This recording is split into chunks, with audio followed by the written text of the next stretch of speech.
Warning! Kinda Murdery contains adult themes, explicit language, and descriptions of violence.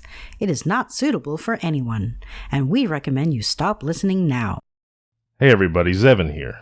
You're about to hear my interview with television writer and producer Laura Jaqmin, and she's going to tell you an incredible story from her own life. A story of teenage hijinks, lust, and vampire wannabes in the American Midwest. But before we get started, I wanted to share with you that Laura is an active member of the Writers Guild of America, and the Writers Guild is on strike right now. So out of respect to her and the striking writers, I want to make a couple things clear. First, this interview was recorded in September 2022, long before the writers' strike began on May 2nd of this year. And second, Kinda Murdery stands in solidarity with the writers and wishes them well. And with that, let's start the show. I'm Zevin Odelberg, and this is Kinda Murdery. Please join me as we uncover what truths we can and solve what mysteries we may. Kinda Murdery's Ohio High School Vampire Party with Laura Jaqmin starts now.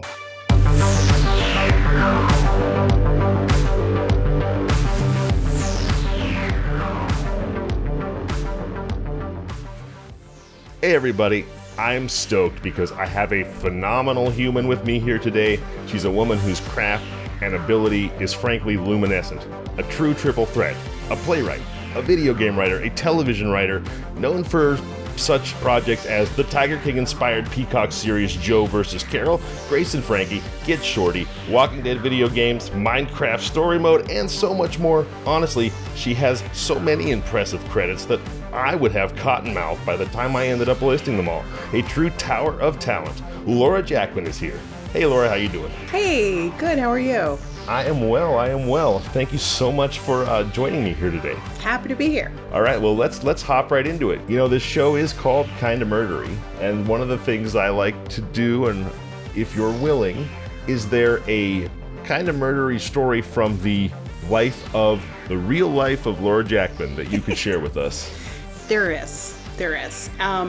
So I grew up in Shaker Heights, Ohio, which is, like a suburb of Cleveland. So it's northeast Ohio, relatively city-y, suburby. But a lot of Ohio is not like that. A lot of Ohio is, cow country or middle of nowhere or, not so much going on. So this is in the late 90s. I'd say. I don't remember if I was a freshman or a sophomore. And I had a crush on a goth barista named Gabe, who worked at the coffee shop at the booksellers at Pavilion Mall, RIP booksellers. By the way, I feel like you're doing the voiceover for the very opening scenes of a Wonder Years-esque television show about your own life. As soon as you said I had a crush on a goth barista named Gabe, I'm like, I am so there for this show.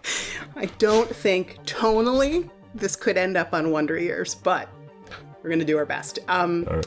So I found out that Gabe was going to be at a Halloween party thrown by mutual friends. And like friends is sort of in quotation marks. So I had a lot of friends who were a few years older than me because my sister As are most things in middle school. Oh yeah. Right? Oh yeah. So my sister was, she was either a junior or senior. I was a freshman or sophomore. Okay, so early high school. Sorry, yeah, not early middle high school, school. Early high school. Not quite as scandalous, right? But I was fundamentally, a dork. You're in the 90s, you're like drinking the top inch off, for parents who did drink, right? You're drinking the top inch off their liquor bottles. Oh, yeah. You're smoking the ditchiest of ditchweed. Yes. You're from California, so maybe your experience I know, and was different. No, because I'm from the middle of the woods, cow country, California. So I'm right there with you. Yeah. I mean, maybe our weed's a little better, but the rest of that is spot on. I would hope so. I don't know the origin of that stuff, but Turkey it was not claw. great. Yeah. It was not great. So we found out that Gabe was going to be at this party, and this party was out in Hinckley, Ohio. Middle of nowhere, right? You can tell from the name, Hinckley. This senior, I think he was a senior at that point, so he was gonna be there. And I was like, okay, so somebody we know is gonna be there. The party was thrown. I think I'm gonna use their regular names because I don't know their last names, right? Party was thrown by this older couple So they were probably like, what, 24? Named David and Michelle. Yeah, I mean, of course, I was immediately picturing like blue hairs in their 70s when you said older couple, because now I'm 40. Even wilder. But the thing about David and Michelle was that they had a certain reputation as real-life vampires, and let me explain that. So, wow, I am loving this, by the way. You get so many brownie points for bringing the real-life vampire high school turkey claw weed story to the show. So I hung out with a certain crowd. They were famous because they had been featured in a book, an actual published book that I remember reading in the aisles at Borders Books, R.I.P. Borders Books. And I don't remember the name of the book. I don't remember, but it was sort of like, these people are part of a community of people who believe that they are vampires. And what that means is that they do ritualistically drink blood from each other. And I was like, oh my God, we're going to go to a vampire's Halloween party. I'm down. This is great. We're going to do this. Did your parents know that this is where you were going? Certainly not. Certainly not. So yes, my sister at the time, I don't remember why she didn't want to go, or maybe she had stuff to do, but she was mad that I was going out. And at the time, we shared one pair of combat boots between us. Remember, it was the 90s. But you both had to wear them because that was your style, each of you. And was your sister older or younger? Older, 2.5 years older. So basically, you stole her combat boots. That would be her position on this, I asked imagine. Politely. I said, I want to wear the boots tonight. And she said no. And I said, why not? You're staying in. I'm going out. I want the boots. They were from 9 West, by the way. These were not like Docs. These were $49.95. You know what I mean? Right. You could sort of play them off as combat boots, but they were like just boots, leather boots. Yeah.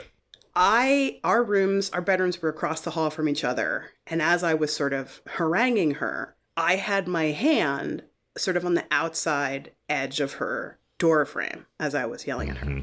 She was like, fine, I'll give you the boots. And she slammed her door, sort of having that torque effect of several of my fingers in the door. So it like pulled the skin away from the nails. I screamed. Yeah, it was not great. Were your fingers in the crack? They were in the crack. So it was like the door my gosh. scraped. You're lucky they didn't get severed off. I mean, well, they weren't quite that far in, but it hurt like hell. Oh my God, yes. I was screaming and crying, whatever. But of course I was like, I still want to go to this party. You know, I'm 14 or 15. I want to go to this party.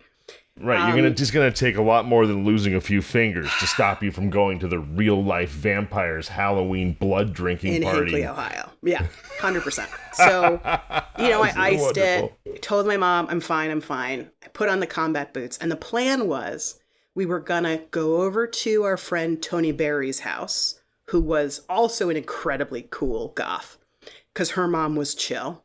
And were you goth at this point? Were you like makeup and pouting and the whole deal?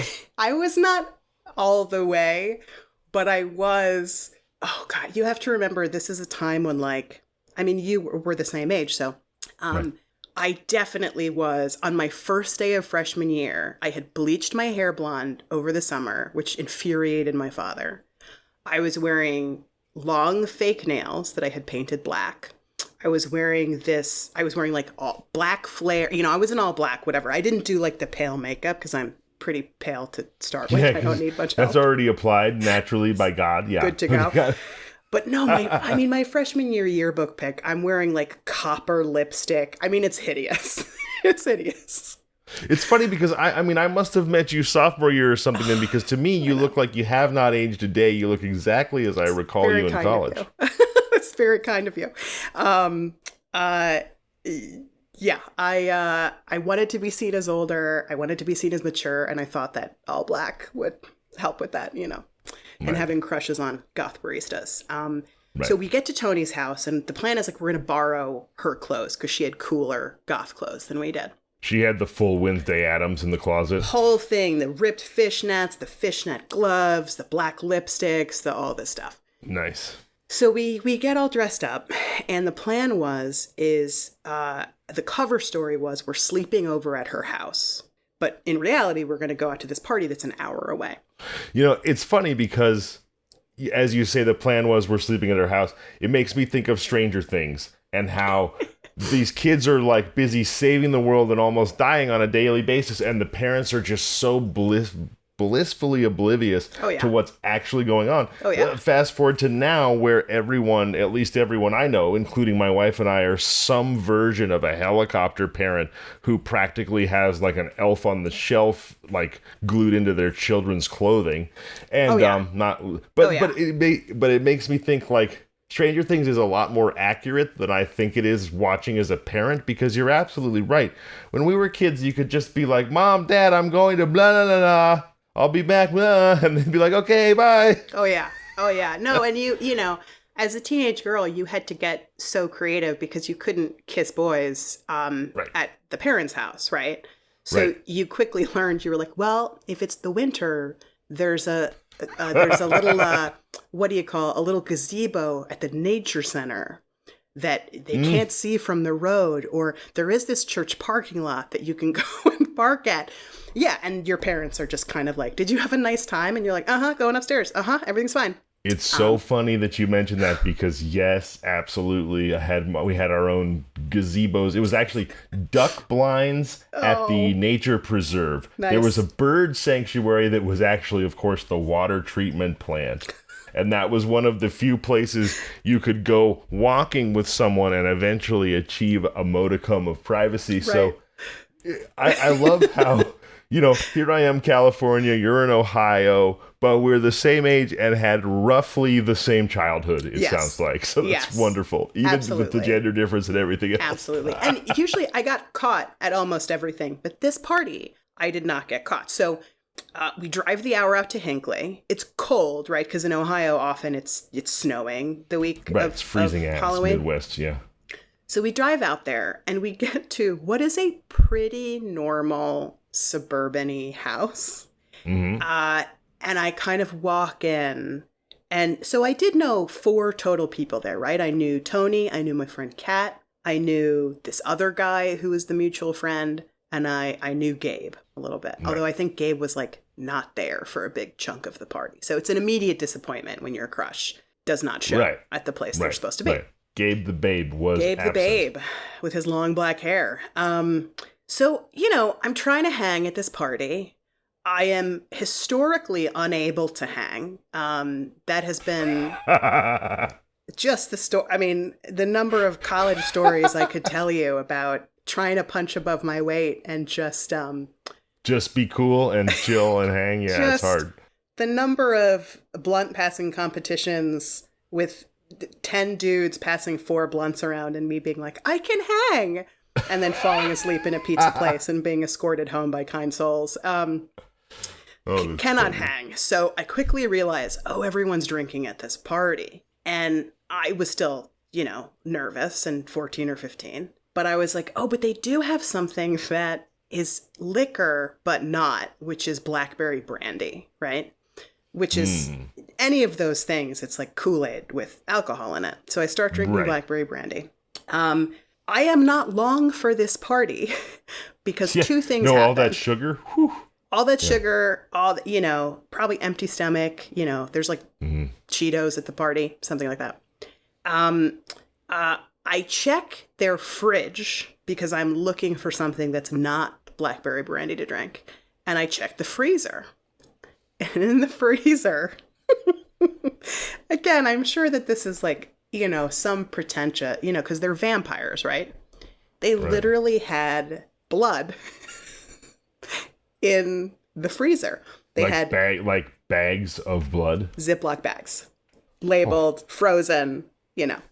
Obviously, like, now that I'm older, I can be like, this is like this affectation of theirs, that this is not like... It's pretty horrifying, though. Either any way you slice it, whether it's an affectation or not. I mean, you're like, I'm looking for a non-alcoholic drink, and my options are type O negative or AB positive. Yeah, great. Yeah.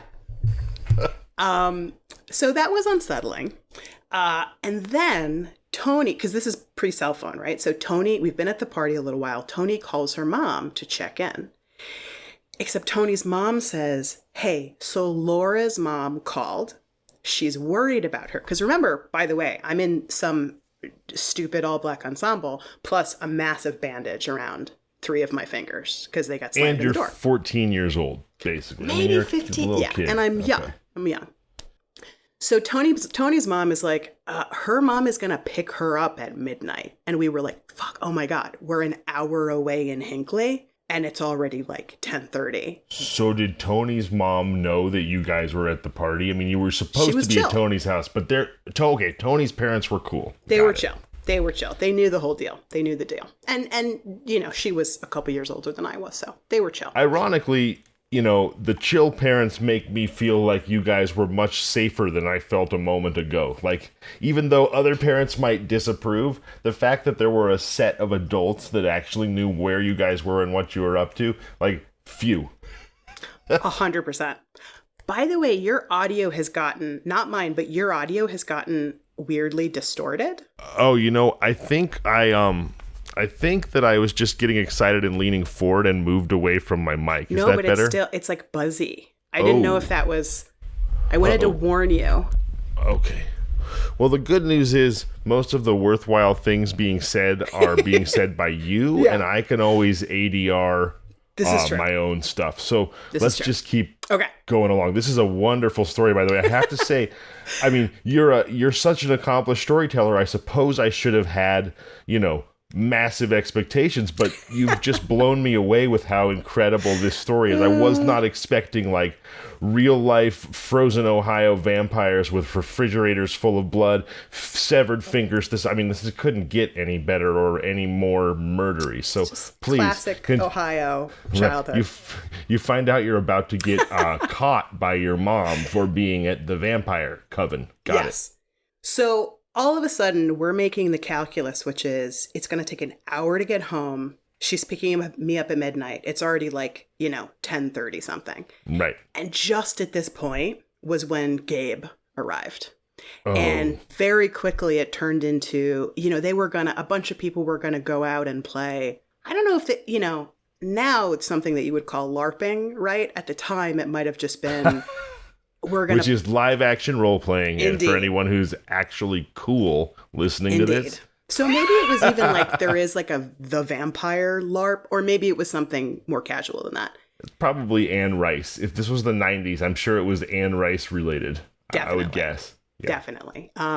So I was like heartbroken because Kat was like, no problem. I'll drive you back and then I will drive back to the party. Because when you're like 17. Yeah, when you're 17 in Ohio, it's like you have nothing else to do, right? Then drive 40 miles and then 40 miles again.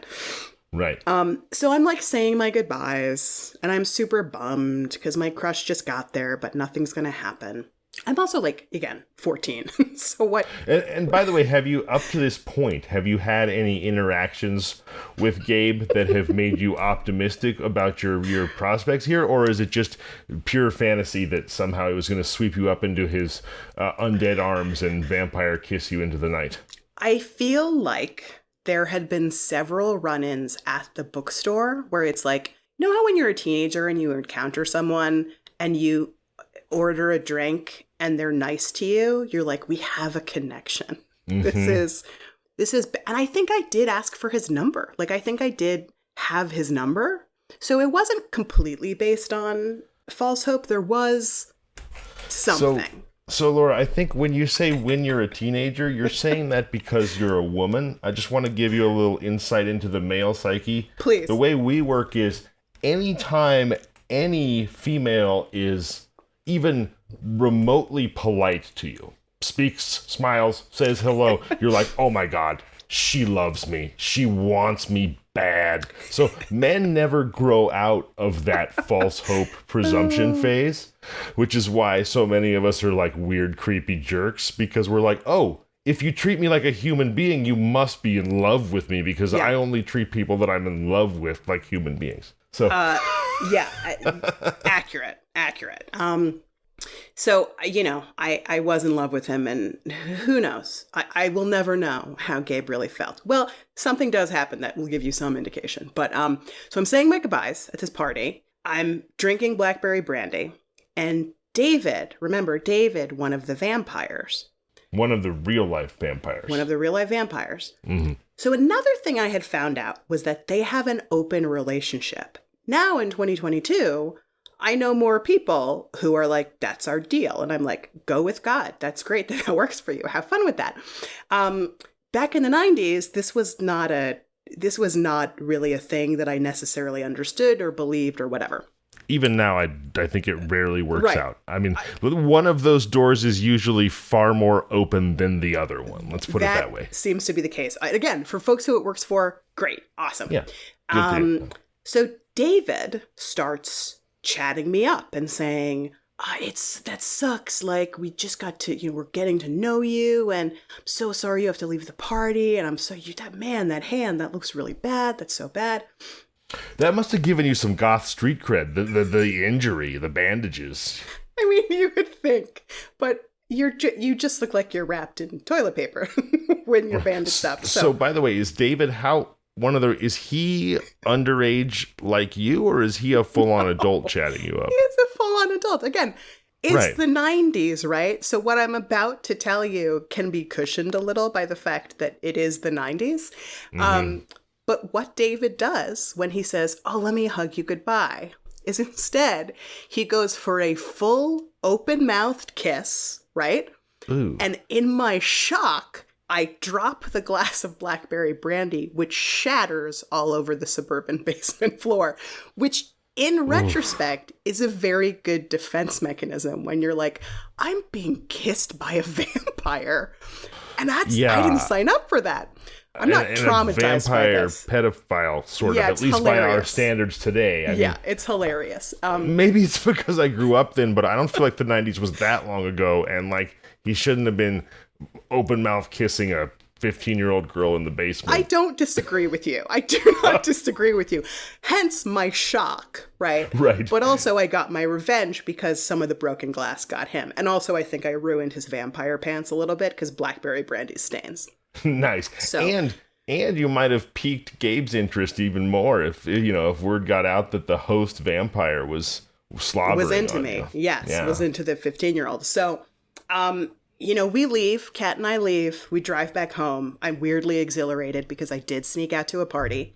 Get home, never get caught. My mom picks me up at midnight, suspects nothing, never the wiser. She never found out about it. But then Monday at school, I find out after I left, Gabe hooked up with my friend Tony.